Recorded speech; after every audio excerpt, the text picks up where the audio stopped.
Hey, everybody. I hope everybody's doing well today. Ah, sorry I'm late, guys.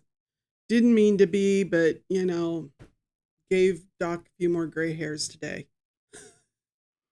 I cut it way short.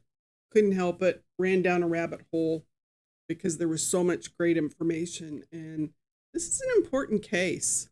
And I just wanted to make sure that I got everything perfect for the family, for you guys. I wanted to do it right. And Moo is over in her bed, and Bacardi took her other one, so we got two cats sleeping, which is awesome. So we'll take that.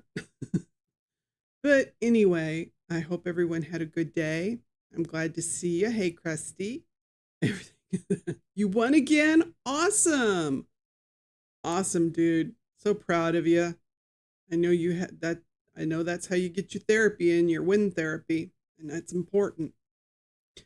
But we're going to go ahead and get started. I know we're late, and I don't know where everybody is, but that's okay. We'll start. They'll catch up one day. But greetings to all my truth seekers and the justice warriors. I'm your storyteller in this wilderness of injustice. My ride or die Doc is riding shotgun as we navigate the darkness where the predators hunt and the system fails. Right, Doc? Hello, how are you? Today we're going to dive deep into a case that exposes everything wrong with our justice system. The values that Indigenous lives, particularly Indigenous men who don't fit society's neat little boxes. And we're going to be talking about Russell Douglas Turcotte, a 19-year-old member of the Turtle Mountain Chippewa tribe, who trusted the wrong person, perhaps, on the North Dakota highway in 2002. And this isn't just another case of a missing persons case, you guys. This is the master class in how being Native American, male, and different can make you invisible to the very system it's meant to protect you. So buckle up. The path grows bumpy as we lead you through another section of this nightmare they call the justice system, because what happened to Russell and what didn't happen in this investigation, it's just going to make your blood boil. It did mine. That's why I went down a rabbit hole, because I kept looking for more information. Russell Douglas Turcotte, a 19-year-old member of that, like I said, the Turtle Mountain Chippewa tribe from Wolf Point, Montana. And who was Russell? Well, Russell was the official reports reduced him to statistics and a case number, but we're going to dig deep. And this was a young man with dreams, a personality, and people who loved him deeply. Russell had recently completed firefighter training before his death. This wasn't a job for him because wildland firefighting is crucial work in Montana and North Dakota, where the prairie fires or the forest fires can totally devastate the communities up there. And Russell was preparing to protect the very community in which he grew up. So consider the symbolism here, my trial junkies and justice warriors. Russell was trained to save lives and property from fires. He was preparing to be that person who runs toward danger when others run away. And that takes courage and dedication and a deep sense of community and responsibility. He was a dancer and loved music. Russell's mom, Linda. Hey, Fallon made it. And hey, Squeegee is here. Awesome. Glad you're here tonight. Like I said, we ran a little late too, so it's cool. Krusty was on time. The rest of us, well, we'll get a mark. No gold stars for us, but Krusty gets one because he also won his race. But let's get back to Russell's story. His mother, Linda, remembers dancing with him to classic rock and roll, the Grateful Dead music in their living room. Picture this, a 19-year-old tough enough to train as a firefighter dancing with his mom to Truckin' or fire on the mountain. That's not the image of some vagrant or drifter that the authorities tried to paint. That's a son who just loved his family.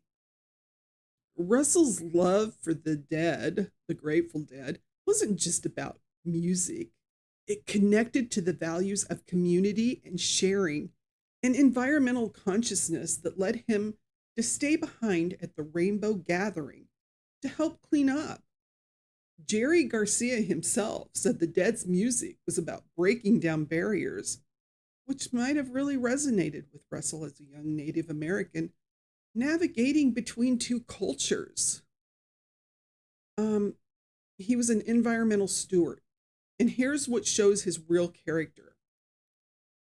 At the Rainbow Gathering, that is, they had in 2002, there was 25,000 people who gathered together for this in the Ottawa National Forest in Michigan. And of course, 25,000 people camped out for over a week. It got trashed. So Russell decided to stay behind. He was going to help restore the land. Let's just say it got gamey. You're right about that, Doc. It was gamey. But Russell decided, I'm going to help. So his friends drove home, but he felt personally responsible for the environmental damage. And, this matters because many people, come to these festivals and then leave a mess for someone.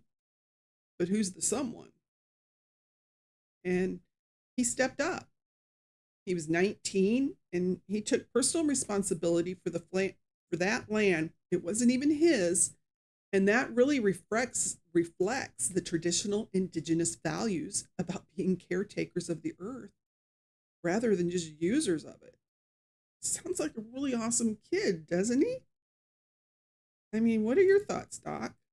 I can't disagree with you. I mean, he sounded like he had a good head on his shoulders and he was trying to do what was right for the community and. Exactly. So Russell's remembered as this kind and trusting person who loves music. He was described as someone who believed in kindness. He believed in people. He was excited about attending a family wedding coming up. It was a celebration that he's never going to reach. He was going to actually be in the wedding party of his best friend, who was really like a brother to him. They'd been raised together. And he wouldn't have missed it on purpose for anything. It was said by his best friend he had the biggest heart, and he truly loved people and his family deeply. But Russell kind of walked between two worlds. There's the traditional Chippewa culture on the Turtle Mountain Reservation, mainstream American culture is the other, through his firefighter training, and the counterculture through the Rainbow Gathering. And many Indigenous young people navigate these multiple identities, and Russell seemed comfortable in all of them. That's something, Doc, we don't think about as we're growing up. It's just natural for us to, we don't have multicultural. Many of us don't. Exactly. I mean, we kind of grow up in our own little corner of the world. Yeah, and that's very true. And this made Russell unique and valuable because young people who can bridge the cultures often become leaders and advocates in their tribes. Russell might have become someone who helped his community interface with environmental groups, or who brought traditional ecological knowledge into his modern firefighting practices, because many of the native Indigenous people have their traditional ways of fighting fires. So he could have brought that to the organization.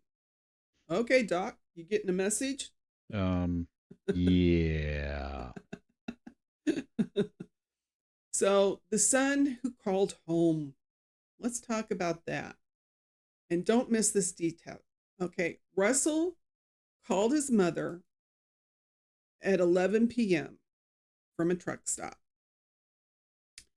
and on his way home. Because, well, let me back up just a bit, okay?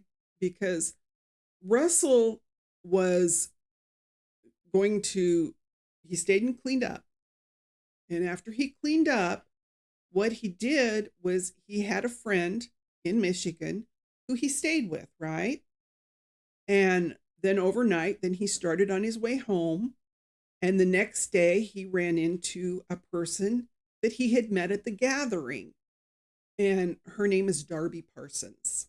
And her family invited him to stay with them, which was kind of what the gathering culture was about, is, reaching out and being kind to people. So he spent the night with them. From there, her and her father drove out to the highway to put him out on his path to go home. And he went from there. And from there, he walked to, or hitched rides to Grand Forks, North Dakota. Okay? So that's where we are. And he called his mom when he got to Grand Forks, North Dakota, because this wasn't some runaway kid, right? He's not avoiding his family. He had been away for a week at this gathering. He made arrangements to spend the night with friends. He's continuing on his journey. But by the time he made it to Grand Forks, he was tired. And the phone call shows he trusted his family to help him. And he wanted to get home for that wedding. And what Linda remembers his mom is she still talks about his kindness and his music and his laughter. She doesn't remember some troubled kid or problem child. She remembers that son who danced with her. And so on July 12th, 2002, in Grand Forks, he stopped and contacted his mom and asked her if he could have $75 to catch the train. And she told him, I'll send you $100. Okay, so he was going to have to spend the night in Grand Forks so his mom could get the money to him. Cool, no problem. This is a nice, smart young man. So, but that didn't happen. In fact, we're going to find out his body gets discovered nearly 4 months later, on November 5th of 2002, in a shelter belt northwest of the Devil's Lake, which is over 120 miles from where he was last seen at this gas station. Well, it was really a truck stop. Okay. Now, you might ask, what's a shelter belt? Because I did.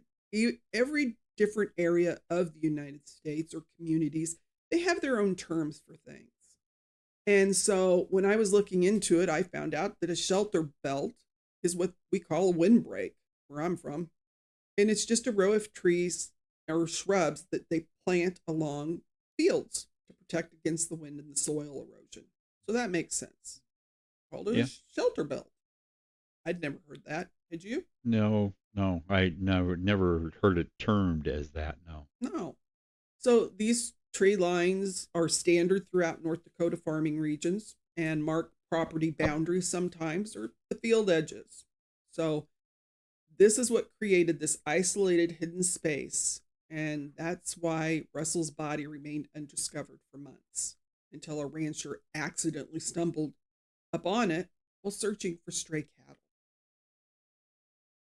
So before we discuss Russell's disappearance in depth, it's crucial to understand that hitchhiking isn't just a lifestyle choice for many Native Americans. Sometimes it's about survival or cultural necessity. Transportation, really for Indigenous communities, because many of the tribal areas lack adequate public transportation. They don't have buses or trains. Many of the Indigenous people are less likely to own a vehicle due to high poverty rates on some of the reservations. Vast distances in areas like the Navajo Nation make hitchhiking a viable option. And there's also a strong kinship or custom that can encourage hitchhiking as a way to connect with and help others. Walking and hitchhiking can also be a way to honor your ancestors, strengthen community ties.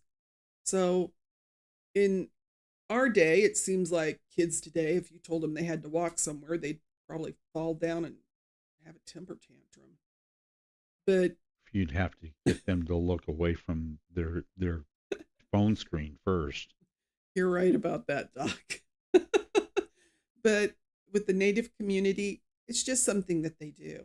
And in fact, Native Americans face some of the highest traffic fatalities of any racial demographic in the United States because of walking. And up in Montana, at the Blackfeet Reservation, the statistics are high. But for a young man like Russell, this isn't just a lifestyle choice. It's just a way they survived. Walking wasn't a big deal.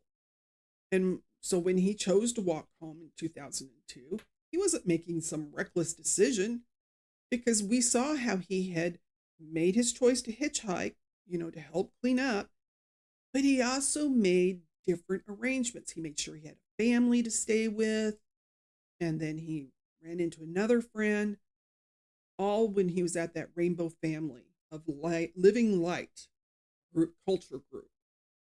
And I dug into that a little bit because I thought that sounds interesting. And that has existed since 1970. They call themselves the largest non-organization of non-members in the world. Essentially, it's an affiliation of individuals with no official leader or formal structure. And what rainbow gatherings are is it's annual primitive camping events held on public lands, you guys, in the U.S. Forest Service land.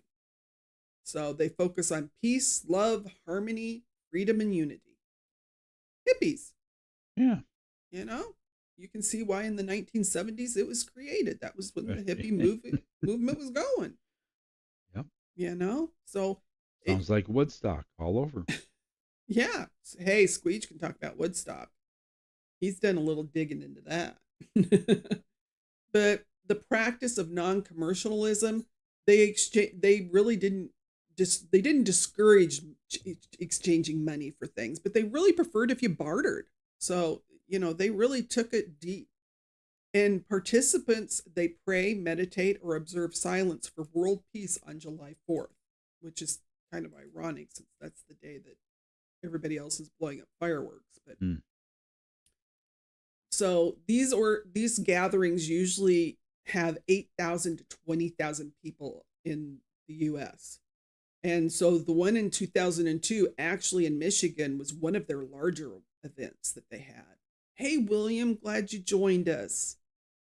So that's why he was there at the Ottawa National Forest. And so from there, we can just here was another point it brought out that in 2015, there was a group of Native American academics and writers who actually have released a formal statement condemning the Rainbow Family members because they are appropriating and practicing false Native ceremonies and beliefs. And they call it cultural exploitation. They say it dehumanizes Indigenous people as a nation and implies that the Native culture and humanity, like their land, is anybody's for the taking. So, oh, wait a minute. Is okay. Who is saying this? Some of the tribes. Oh, some of the tribes. Yeah, okay. Some of the tribes have actually now come out against the organization. Not back in 2002. This started like in 2015 with the Winnemem and Wintu tribe. And they actually took legal action, Doc. They sent a cease and desist letter for themselves and also the Pitt River and Modoc tribes. And they ordered the Rainbow Family to vacate sacred and sensitive lands in the Shasta Trinity National Forest there in Redding, California. So, and this was part of what, at that point, Russell was involved in. Who knows if he would have continued, because maybe he would have also seen, I should say, that they were appropriating things that maybe they shouldn't. Let's see. Presty's always picking up hitchhikers. Yeah. Well, you be careful picking them up, but I understand. So July 12th, 2002, as he's hiking to Wolf Point, Montana, and after he'd gone to his gathering, Like I said, he'd called his mom, asked for the money. He's waiting for the money. In fact, one of the cashiers at the truck stop remembered that he seemed to kind of be sitting there drinking coffee and just chilling. So she does remember seeing him. So where does the system failure come in? Well, Russell never collected the money and they couldn't get a hold of him. Now you got to remember 2002, not everybody had cell phones. So that wasn't something they could easily do. So his mother went ahead and called the Grand Forks police on July 14th to report her son missing. The dispatcher was horrid. Upon learning that Russell was 19, the dispatcher chuckled at her and told her to wait a few more days. And that dismissive attitude set the tone for everything that has happened with the judicial and the police since this started in 2002. I mean, can you imagine you're reporting your son missing and they're laughing at you? Well, I can't see that. That's just poor manners all the way around. I mean, this is the person's job, right? In order, or in order to basically give comfort to somebody that's on the phone with them, and they're getting laughed at. Exactly. And so, because they thought, oh, he's 19, he went to some hippie gathering, he's kind of a vagabond, they just really did not care. So she was actually told to file a missing persons report through her local police in Wolf Point, Montana. Okay. Disappeared in Grand Forks, North Dakota. But she was told to contact the local police in Montana because the Grand Forks police claimed they didn't have primary jurisdiction. Excuse me? Well, the people in Montana would be a sideline, still involved, but a sideline. People in Grand Forks would be the ones. They'd be primary. Yeah. I mean, come on. And that's what you're going to see. This was a multiple agencies. You had Grand Forks Police, Ramsey County Sheriff, which is where, unfortunately, Russell's body was found, and the North Dakota Bureau of Criminal Investigations and the State of Highway Patrol became involved, but no one seemed to take full responsibility. But if we back up just a touch, so they're at the truck stop. Surveillance video. That's the first thing you think of. I thought of it. I thought, hey, it's a truck stop. They're going to have surveillance video even in 2002, right? Yep. Okay. Should have. Great. But this gets frustrating because the convenience store manager told the Grand Forks police that he had routine surveillance video showing Russell and other customers from that evening. But the police indicated they had no interest in the footage. And it was eventually destroyed as part of the store's normal recycling process. Mm. So they would have seen where Russell was at, who he spoke with. Because at this point, we don't know, did he try to hitchhike some more? But why would he? He was waiting for money. You're not going to continue hitchhiking. Yeah. You'd wait for the money and take the train like you told your mother what you were going to do. Because why would you put your mom through sending you money if you weren't going to catch the train? So that doesn't make sense. So we don't know, was Russell taken? We don't know. So, but here's a stark contrast that his father brought out that was really painful to the family. And his father said that in 2003 of November, there was a case of a young woman. Her name was Drew Sojan, a young white woman who disappeared from Grand Forks. Okay. And he said he supports her family and they deserved all the help they got. But this is going to show you the difference in the kind of help they received. Because Drew, her case became a criminal case within 12 hours.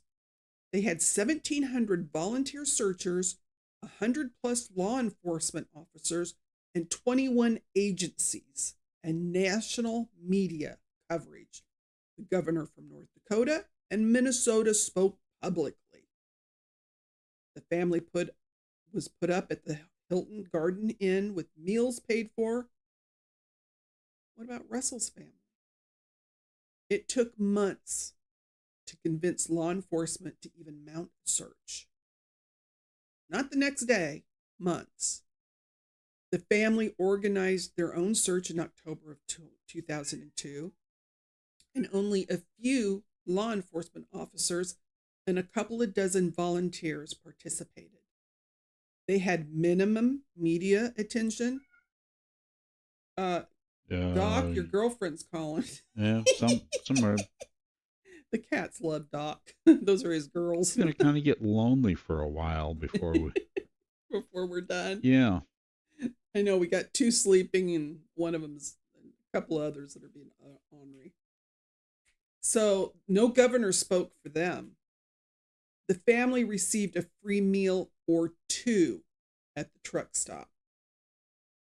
And here's something that didn't make it into the official reports, but the true spirit of the Indigenous community, when law enforcement's ground searches proved inadequate, horse riders from both the Blackfeet Nation of Montana, the Mandan, Hidatsa, and Iroquois Nation of North Dakota volunteered their time, horses, and expertise to help search for Russell. Why horseback? Well, this isn't just a symbolic gesture, Trail Junkies. The horseback searchers can cover terrain that vehicles can't reach and move more quietly than ATVs, allowing them to spot evidence that louder search methods might miss. Horses can navigate the coulees or the creek beds and shelter belts of North Dakota farmland, exactly the type of terrain where Russell's body was eventually found. So for the tribal nations, sending horse riders wasn't just about search efficiency, though. It was about honoring one of their own. In plain Indian culture, horses represent freedom, strength, and a spiritual connection. The fact that riders from multiple tribal nations came together shows how Russell's disappearance affected the broader Indigenous community. The Blackfeet Nation is located in north central Montana near the Canadian border, hundreds of miles from where Russell disappeared. The Mandan Hidatsa Iroquois Nation is based at Fort Berthold in central North Dakota. But these communities dropped everything to help search for a Turtle Mountain Chippewa teenager they'd never met. That's the kind of kinship bond that exists in the Indigenous community. When one is missing, all are affected. But one moment, there was someone else that stepped up. Texas EquiSearch stepped up. And that's an example of outsiders caring more than local authorities. Russell's family had got in touch with Texas EquiSearch, led by Tim Miller, to come up from Texas and spend 3 days searching for Russell. Now, if you don't know, Texas EquiSearch is a nonprofit organization in search and rescue. Is that Rogue? No, that's It's Sky. The Russian assassin. What's wrong? Is talking. Come on. Weird. That's funny. But the Texas EquiSearch, which we are familiar with down here in Texas, Tim Miller unfortunately lost his daughter, and he developed this company that goes out, they're nonprofit, and they help people look for missing people. And they drove thousands of miles from Texas to North Dakota to search for a young Native American man that the local law enforcement had essentially written off. They didn't find Russell during those days, but they did go, and they showed up, and they tried. He said they found, items of clothing or different things, that none of it belonged to Russell. So they really had tried. And it was amazing how they came up there to help the family. But The Grand Forks police were telling Russell's family to not only, go file in Montana. So we had the confusion of all that, who's going to be in charge of it. You have Texas driving up to help. You have other tribes coming to help with their, horses or whatever they needed. But you didn't have the police, not the locals. They were too busy. It was unimportant for them. Exactly. But on November 5th, 2002, there was a rancher, Trent Haberstraw, and he was looking for a stray cattle that had fallen from his trailer when he stumbled over Russell's nude body in the shelter belt. The body was partially decomposed, covered with grass and fallen leaves, and had been there since late July or early August. Now, the cause of death is another situation we'll get into, because eventually the family was told it was blunt force trauma to the back of his head, but they weren't told much. His body was just 2 feet into the shelter belt, partially hidden by brush. The evidence and investigation gaps were incredible. Despite the claims that there was substantial evidence being collected, they didn't tell the family anything. No suspects have ever been publicly identified. The family's primary contact was a BCI agent, Mark McNamee, and he died in 2008. And since then, there is no communication. The family doesn't hear anything. There was this very odd connection with a man named Joseph Duncan, and this monster, who should have never been freed, was there. And this is really infuriating, that Joseph Edward Duncan III, a predator who represents one of the most catastrophic failures of America's judicial system, was in North Dakota at the time. Want to hear about him, Doc? Sure. In 1978, at age 15, this Creepola, which is his new name, first reported a sex crime. He raped a 9-year-old boy at gunpoint. He was 15. Loser. At age 16, he's claimed to have raped 13 younger boys and SA'd 6 others. Get the wood chipper. Yep. In 1980, he was sentenced to 20 years for abducting and raping a 14-year-old at gunpoint. 1980. 20 years. In 1994, after only 14, and despite his history, he got out on parole because he was rehabilitated. And he got out on, for being a good boy in prison. Yeah. The guy with that history. So while on parole, what does he do? Sammy Jo White, 11, and Carmen Cubis, 9, in Seattle in 1996. He kills them. And then in 1997, he kills Anthony Martinez, 10 years old, in California. Now, these murders went unsolved at the time, but Duncan Creepola got returned to prison in 97 for a parole violation. But then 3 years later, in 2000, they let him out again, and he moved to Fargo, North Dakota, 80 miles from Grand Forks, where the last place Russell was found. Now, according to Russell's father, Bill, the FBI, when they eventually caught this creep doing something worse, discovered a receipt among Creepola's belongings that placed him at the same Grand Forks truck stop within hours of when Russell was last seen. And this wasn't a coincidence. This is physical evidence. They had a receipt that showed that Creepola was at the same truck stop at the same time that Russell was there, and he had a history of attacking young men and girls. And the interesting thing is that There had been surveillance video. They may have had him on camera. But what happened to the surveillance? But they destroyed it, so they weren't able to tell anything. Because the police weren't interested. And Russell's father made a haunting observation. He said, "What are the odds? The mathematical odds of two killers being at the same truck stop at the same time." Duncan's, or Creepola, final rampage was in 2004. He molested 2 boys in Minnesota, but he was given bail of $15,000, Doc. Gee.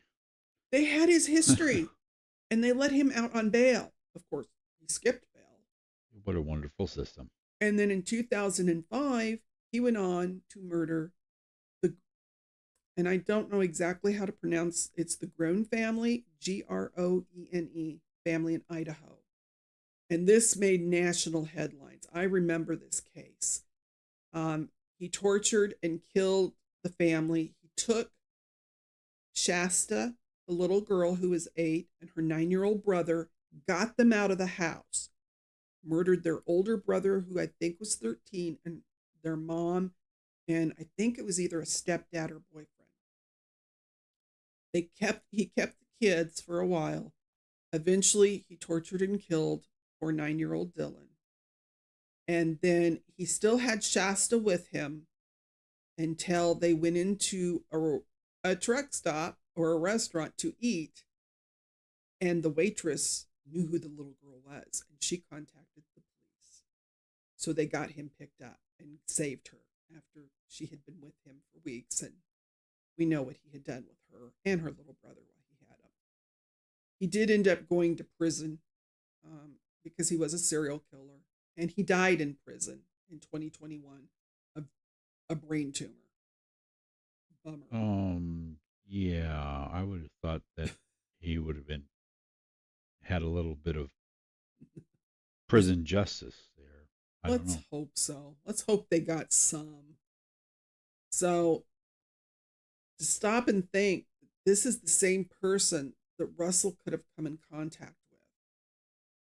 So, despite the receipt of evidence showing that they were in the same place, and stop and think about that, you guys. Russell was murdered in 2002. If the police would have followed up in the surveillance, that little girl and her family might still be here. Well, Shasta's still here. But maybe her brothers and her mom would still be here, because that was in 2005. And also you have the 2 little boys that were attacked in 2004. So think of the lives that could have been saved. Now, Creepola did admit to some other crimes. That's how they found those ones in 1997 in California and elsewhere. But he never would admit to Russell's.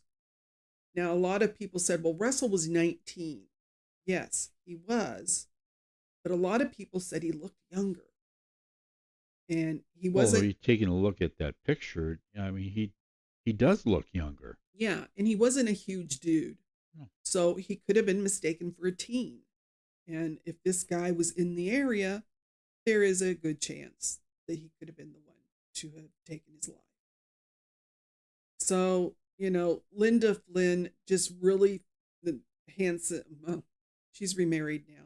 Linda Flynn Hansen, his mom's perspective, is she felt law enforcement treated her son's case as a little hippie kid who wandered off, and believes that if they would have acted faster, maybe they couldn't have saved him, but they could have had evidence that might have been preserved. And she worries the killer may have hurt others. And if it was this Creepola, yeah, he did. And she said, it would hurt my son to no end to know that the person who hurt him went out and hurt someone else. So Bill Turcotte's fight, he believes really that his son's Native American heritage affected how seriously his case was taken. He stated, where is the justice? Where is the equality? It doesn't seem to be there. Continues to seek answers. He says, I'll die until I let go of this. I don't have to go to my grave not knowing. And right away after this happened, his mother had sent her older son, Jake, to go look for Russell. And he stopped at every police station between Montana to North Dakota asking about his brother. And the family has made several trips between Wolf Point, Montana to North Dakota, Grand Forks. And they continue to stop and put flyers and ask questions because nobody else is doing it. So one thing we need to think about here also is, what about the National Missing and Identified Persons Database?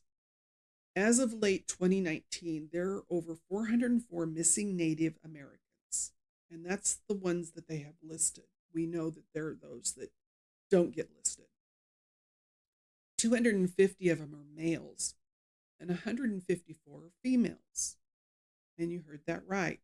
Males make up the majority of missing Native American cases. Yet when was the last time you saw a Netflix documentary about a missing Native American teenage boy? When's the last time you saw a hashtag trending for missing Indigenous men? You know? You don't. You don't. You just don't. So there is a gender stereotype here. Society sees women as vulnerable and men as capable of taking care of themselves. But that really is a toxic assumption. If a man goes missing, he probably just ran off. He's not a real victim. Sex trafficking is targeting Native communities, and they are actively trafficked because they exploit the exotic perception because of their heritage. And sometimes they will traffic the young men for labor, but they will also use them in the sex trafficking industry. And we heard that from Lissa Yellowbird Chase, who told us that actually they get more money for getting young boys and men. And that's horrendous, isn't it? So you have the non-native traffickers that literally cannot be prosecuted by tribal courts because they fall under federal jurisdiction. So as Mensky Yatsi, a Navajo citizen, and I'm sorry if I butchered your name, a Navajo citizen who tracks missing persons, put it, everybody is talking about MMIW, missing and murdered Indigenous women. And that's good. But our men and boys are missing and murdered in a way higher numbers. In the Navajo Nation alone, 57 persons are currently missing. And I don't believe those numbers. I think they're much higher. Oh, yeah, I'm sure they are. 37 of them are men. The cover-up culture, a member of the Mandan Hidatsu Iroquois Nation, revealed something that should outrage every one of us. He said, I can tell you from what I've witnessed personally that men are murdered and missing more than women. But not all of their deaths are reported because medical examiners trying to avoid some paperwork, because if they say it's a homicide, then there's a lot more that goes into it. We'll just say it was an overdose or alcohol related instead of a homicide. So they're actually hiding murders to avoid the bureaucracy of going through paperwork. Isn't that great? Yes. Well, it's typical. I mean, you hear that a lot. So yeah. So while Russell's case remains cold, there's a significant movement in how tribal communities are actually addressing the murdered and missing, murdered, and Indigenous persons crisis. In North Dakota, Indigenous people are making up 7% of the population, but 25% of all missing person cases for them. 14 Indigenous people currently are missing in North Dakota as of 2025, which I don't know. That number could be higher because look at, they didn't care about Russell. So 90% of the Amber Alerts in North Dakota involve Native children. 5 people have disappeared in just the last 6 weeks. Tribal nations are taking action. Since law enforcement has historically failed Indigenous communities, tribes are getting their searches together and combining them.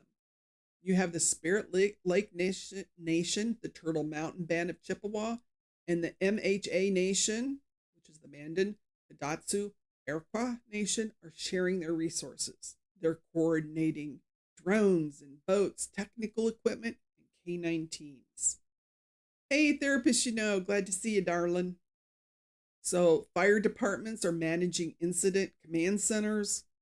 There's $20,000 rewards being offered from tribal general funds. As Vicki Alberts from Spirit Lake Nation says, while state and federal resources and support are vital to resolving the missing persons cases, they cannot always be relied upon. Instead, tribal nations must assist one another in all ways possible. And we see that with, Alyssa at Yellowbird Chase. She's out there looking for the missing. There are other groups that are also doing the same thing. So there has been a breakthrough. There is now going to be a feather alert system that will start August 1st of 2025, specifically for missing Indigenous people. And the House Bill 1199 creates state-funded task force that is focused on missing Indigenous peoples. Missing endangered persons alert covers adults 18 to 65 who don't fit any certain category right now. So these victories are good, and what's possible when actually a community demands some change, but it's too late for Russell. So direct challenge that I'm offering is to the North Dakota Attorney General Drew Wrigley. It's time for any of the trial junkies, the truth seekers, or the justice warriors to demand answers. And here's what we need to ask the North Dakota Attorney General Drew Wrigley directly. And here is his contact information. He has a phone number of 701-328-2210. His mailing address is Office of Attorney General, 600 East Boulevard, Department 125 in Bismarck, North Dakota, 58505-0040. And his email is also on his website. And the hard questions we want answered is, why won't you release the autopsy report? It's been 23 years since Russell Turcotte was murdered. His family has never been given a complete autopsy information beyond blunt force trauma to the back of the head. And that isn't an active investigation with suspects about to be arrested here. This is a 23-year-old cold case where transparency could help generate new leads. So why are you denying this grieving family the basic information about how their son died? All right, Doc? Yeah. It's they should have the information should be supplied to them, and it's not. They're having to guess at what's going on, and they're being kept in the dark about what happened, Exactly. which is completely wrong. And you can imagine how his parents' minds run through what could happen to their son. So it's better to have the answers. We can understand when a case is fresh and new that a lot of times, the police or, the authorities will keep the mode of deletion secret because it might lead to someone. This is a 23-year-old cold case. And that's another question. Where is your cold case squad? The current approach of we'll work on it when we can. That is what the Ramsey County Sheriff, Steve Nelson, admits. They only take a fresh look at cases whenever they have time. Ramsey County is where Russell's body was found. So he says they only take a look when they have time. And that's not good. Other states have dedicated cold case units. Why doesn't North Dakota have a properly staffed, well-funded cold case squad specifically for cases like Russell's? Because there are many more. His isn't the only one. And let's talk about the Grand Forks Police Department. Those people, yeah. And this is where I get really upset, Mr. Wrigley. When Russell's family reported him missing, the Grand Forks police directed them to file the report in Montana, not North Dakota. Russell was last seen in Grand Forks, North Dakota. He made his final phone call from Grand Forks. He was waiting for money to be wired to Grand Forks. His mother had already sent the money to Grand Forks, but Russell never collected it. However, because Russell's legal residence was in Montana, the Grand Forks police claimed they didn't have jurisdiction. This is either a case of complete incompetence or willful negligence. I vote for willful negligence. I do too, because the last known location of a missing person establishes primary authority. Every police academy teaches the basic principle. Mr. Wrigley, you were a federal prosecutor. You know judicial. Thank you. Jurisdictional law. When someone disappears from your city, that's your case. You can't punt it to another state because the victim's driver's license has a different address. The dispatcher's cruel response when Linda Flynn called Grand Forks police to report her 19-year-old son missing. He chuckled and told her to wait a few more days. What kind of training procedures would produce a dispatcher who laughs at a mother reporting her missing child? What disciplinary action was taken? What policy changes were implemented to prevent this from happening again? What about the Duncan evidence, or Creepola? The FBI found a receipt among serial killer Joseph Edward Duncan III's belongings, placing him at the exact location where Russell disappeared within hours of the disappearance. Duncan had a documented pattern of targeting young men.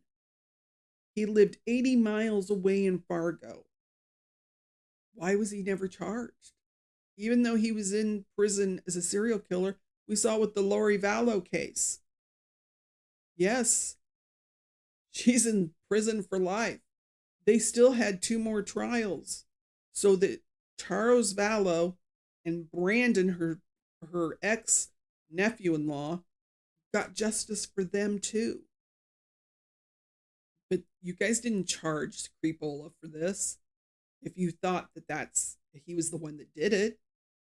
And what specific investigative steps were taken regarding this connection? Duncan, or Creepola, murdered the Grown family in 2005. That little girl, Shasta, who is now an adult and has children of her own, is scarred for life. There was surveillance video, but the Grand Forks police wouldn't even look. They could have seen who Russell was talking to. They could have seen that Creepola was there. But they had no interest, and it was destroyed. How do you justify this investigative malpractice? What disciplinary actions were taken against the officers who refused to collect the critical evidence? The jurisdictional law reality check is Mr. Wrigley. Let's be crystal clear. Grand Forks police don't understand it, but last known location rule. The agency with jurisdiction over the last known location of a missing person has primary investigative responsibility. If they don't understand it, they all need to go back to school. Right, Doc? Yep. Yeah, I can't believe that they missed that one so terribly. Russell was at the Simmonson's gas station in Grand Forks, North Dakota. He was waiting for money wired to Grand Forks, North Dakota. The Grand Forks, North Dakota surveillance video was ignored because the convenience store guy told them he had Russell on video, so he had watched it. Think about that. He had seen it. There was never any question about jurisdiction. Grand Forks police didn't want the case. So the real question, Mr. Wrigley, you served as a U.S. attorney twice and have extensive experience in federal law enforcement. You know what a proper investigation looks like. You know that telling a family to file in another state when their loved one disappeared from your city is either incompetence or discrimination. So here's what we need to know. Was this a case of systematic negligence or deliberate indifference?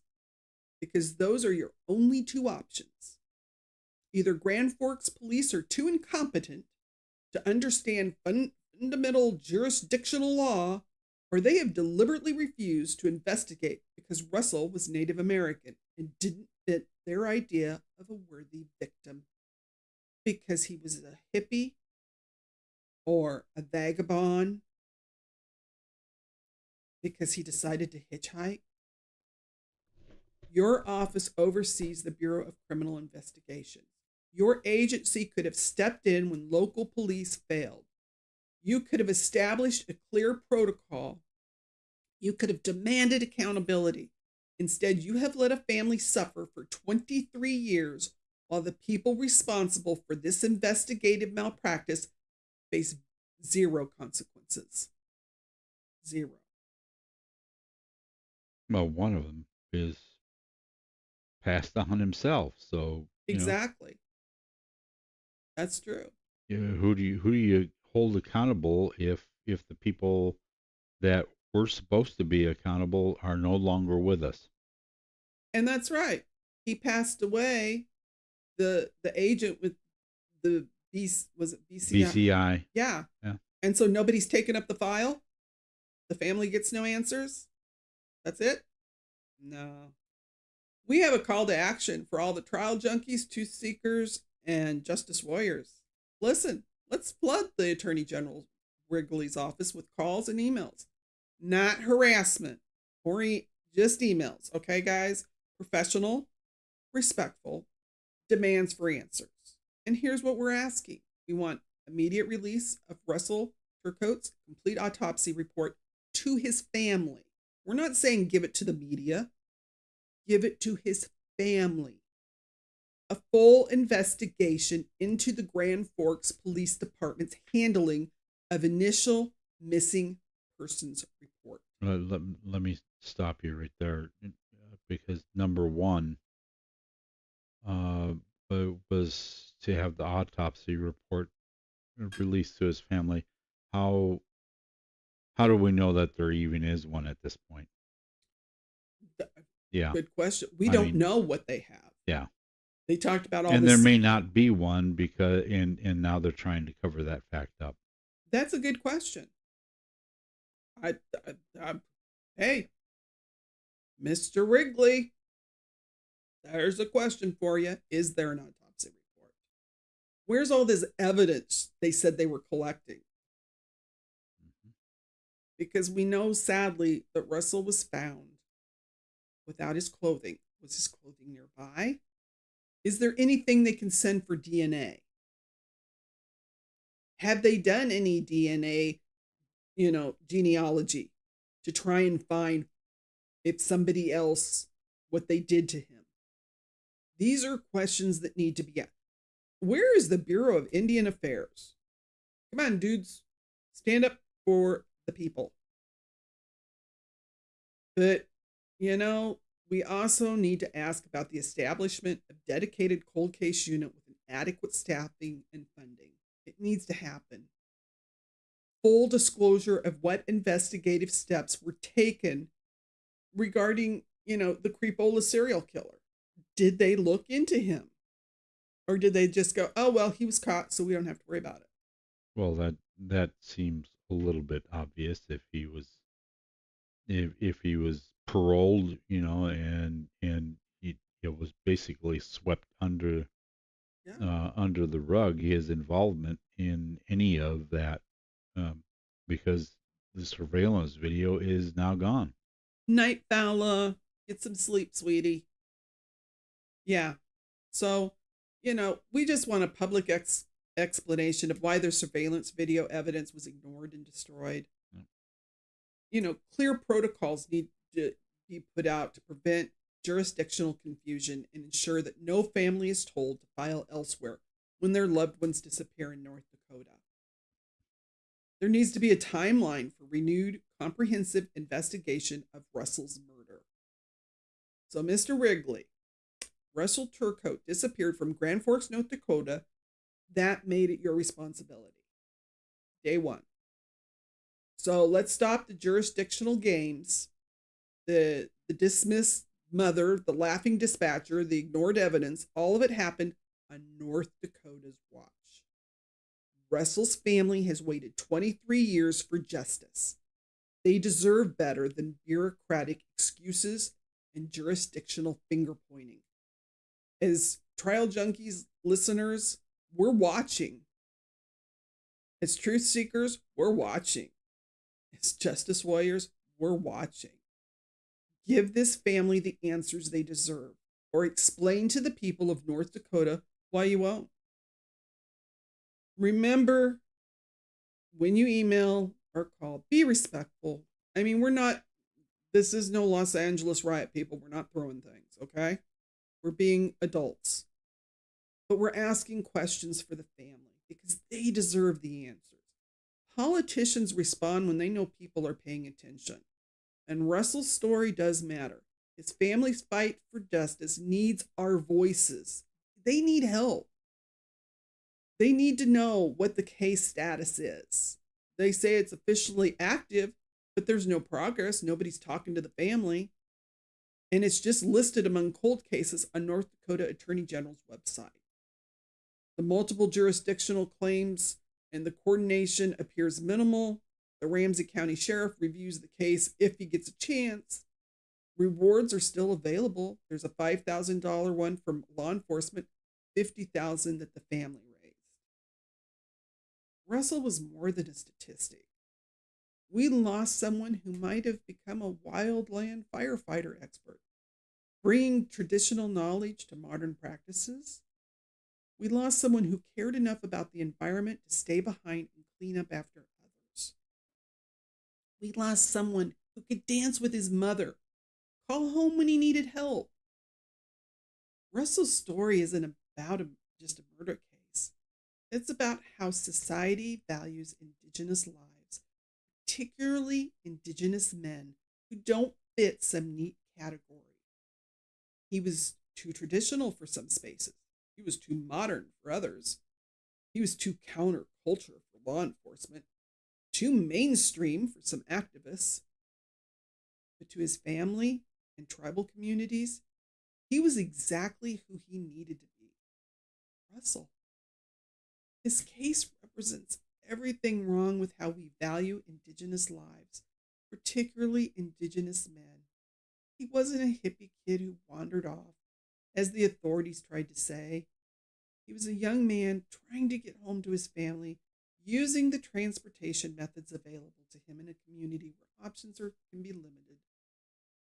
Russell's story forces us to confront some multiple uncomfortable truths. That being a Native American male and different can make you invisible to the very system that should protect you. That a serial killer with physical evidence connecting him to a victim can walk free because the victim wasn't deemed worthy enough of a thorough investigation. Surveillance videos showing a missing person's last known location can be destroyed because the police decide they're not interested. That families can fight for justice for over 20 years, still be no closer to answers. So, they do have the feather alert that's starting in August. We now have tribal coordination efforts that are showing progress. But it came too late for Russell. His case remains a cold reminder that for every legislative victory they have, there are families still waiting for justice, wondering what happened to their loved ones. That's why a cold case squad doc is so important. Mm-hmm. To go back and get them some answers. Russell's family wants his memory to represent not just a tragedy, but the ongoing fight for equal justice for Indigenous victims. They want his story to ensure that no family has to endure, what they've suffered, the indifference, the runaround. institutional failures.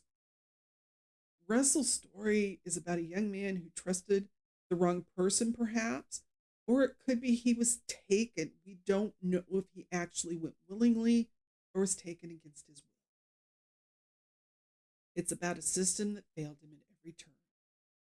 The dispatcher who laughed, his mother's desperation to the police who refused to get out the video evidence, a prosecutor who never charged a serial killer with a receipt placing him at the scene. Russell believed in kindness. He believed in people. He stayed behind to clean up environmental damage that wasn't his responsibility. He danced with his mom to the Grateful Dead songs. He trained to be a firefighter so he could protect his community, and he needed help getting home for a family wedding. He trusted someone he saw as prey instead of a person. So, before we go tonight, let's quickly go over our missing people. And this is going to shock you because a lot of these ones are young, guys. This is Bella Cook. She's 12. She's female, Indigenous, 5'6", thin, brown eyes, black hair, medium length, usually worn in a ponytail. She's been missing since May 30th from Winnipeg, Manitoba, Canada, in the area of McKay Avenue in Winnipeg. The report number is R251429. If you have any information on Bella, please contact the police at 204-986-6250 or the Crime Stoppers at 204-786-8477 or 911. These will be listed in the description. And we also have the next case is David Nash. He's 13. He's male, Native American, 5'3", 97 pounds, brown eyes, black hair. He's been missing since May 16th from Eloy or Casa Grande, Arizona. Mm-hmm. The NCIC number is Amazon Michael 4183-89887. And the two cities are 18 miles apart, and they don't have his exact location of where he went missing from. But Casa Grande Police Department, 520-421-8700. He also has a National Center for Missing Exploited Children number. Her phone number is 1-800-843-5678 or call 911. And this is another missing young man. He needs to be found. We also have Kaylin Ruth Kent. She's between 16 and 17 because there's some slight discrepancy in her age. She's from the Chickasaw Nation. She's 5'5", 125 pounds, brown eyes, brown hair. She has a tattoo that says blessed on the right side of her neck, prayer hands tattooed on the right forearm. She was last seen May 12th of 2024 in Ardmore, Oklahoma, near her home. She was wearing black jogger pants and a blue shirt.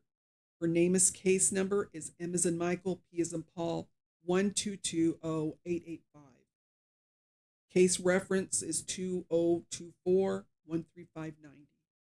The Chickasaw Nation Light Horse Police is 5080-436-1100. So please, if you've seen her, please call. She's been missing since May of 2024. We also have Maya, I'm not sure how. Iturralde. Iturralde. Iturralde. She's 12. She's female, 5'1", 95 pounds, brown eyes, black hair. She was last seen January 28th of this year.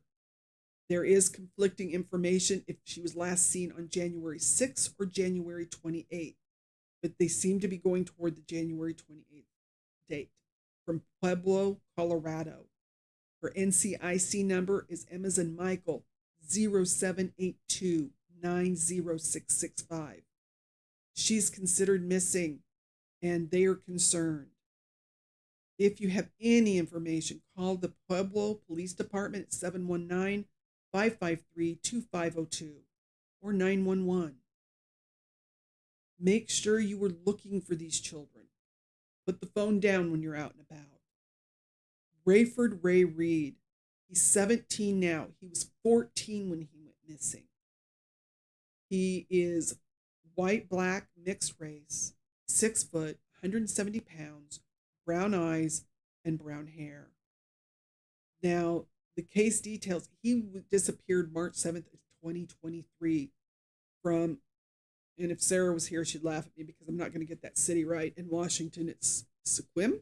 Sequim? I don't know. I don't know.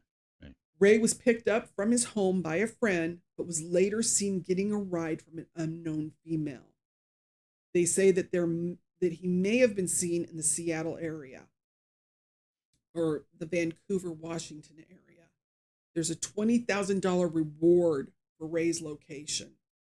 Call the Sheriff's Department at 360-417-2262. The tip line is 360-417-2540.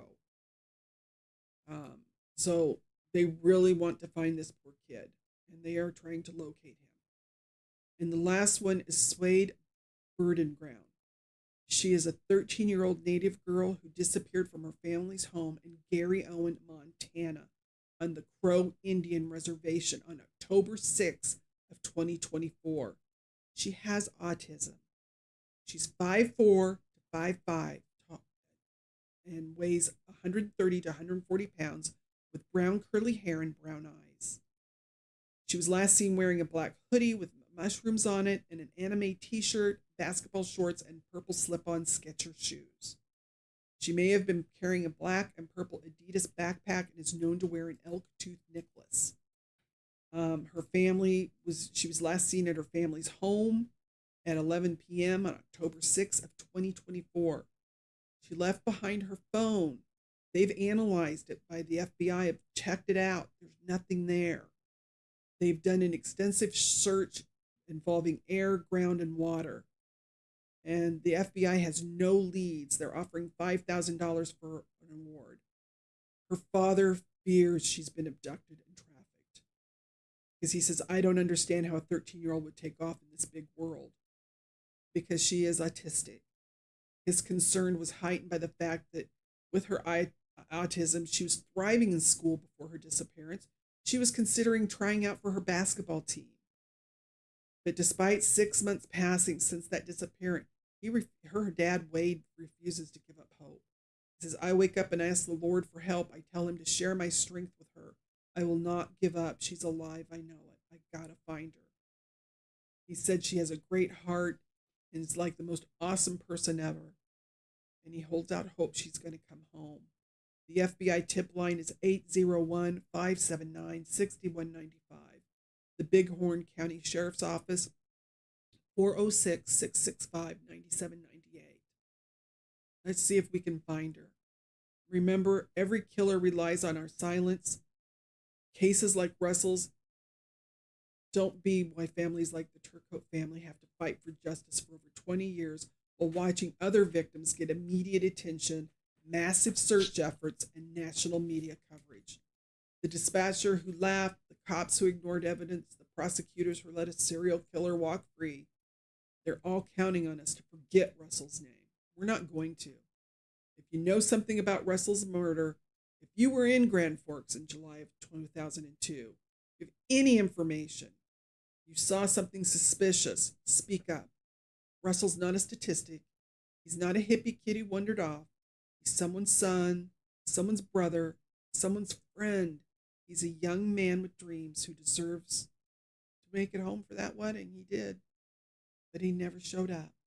Until next time, guys, I love you all. Stay informed and compassionate. Seek justice, especially for those the system wants us to forget. And I appreciate you coming. And thank you very much. And you guys have a good night, and we'll see you on Sunday. Ciao.